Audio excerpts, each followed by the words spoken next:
Excellency Antonio Guterres, Secretary General of the United Nations, Excellencies, distinguished delegates.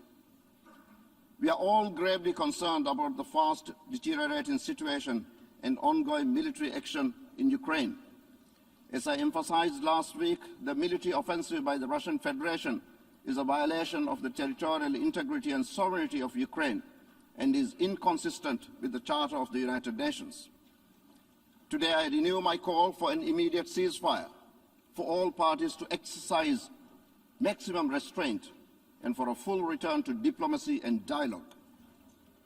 The convening of this 11th emergency special session of the General Assembly, rooted in the Charter and mandated in Resolution 377A5, entitled Uniting for Peace, is a new opportunity to ensure that the leadership of the United Nations is up to the expectation of the people we serve on matters related to peace and security. It is imperative that we act on behalf of the women, children, and men caught in the crossfire. It is imperative that we pursue all available channels to contain the situation, to de-escalate tension, and to seek peaceful resolution in accordance with international law and the principles of the United Nations Charter.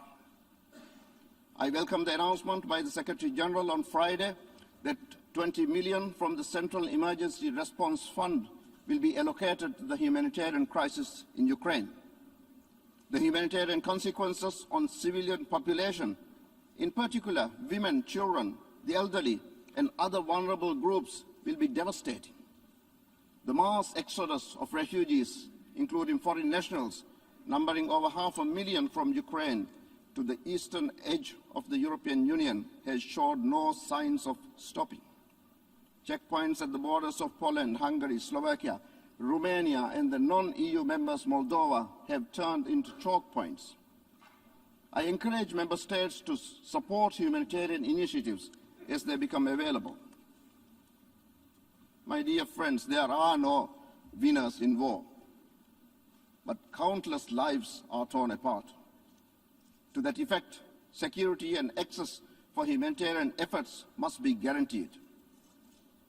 Excellencies, the United Nations Charter, drafted so soon after the Second World War, is based on the principle of sovereign equality. It outlines a world where member states settle their international disputes by peaceful means, without the threat or use of force. The ongoing military offensive is inconsistent with this. It is an affront to the founders of this organization and everything it stands for. The violence must stop. Humanitarian law and international humanitarian law must be respected, and diplomacy and dialogue must prevail. Excellencies, my dear colleagues, in April 1946, the League of Nations dissolved, and in 26 years of the existence of an organization which ultimately had proven incapable of preventing the outbreak of the most destructive war in human history, it was the League's failure to provide a mechanism for the enforcement of the international collective security that exposed its most fatal flaws. The Right Honourable Viscount Robert Cecil, one of the original architects behind the League of Nations, in his final eulogy to the League said, "The League is dead. Long live the United Nations." We are now in the 76th year of the existence of the United Nations.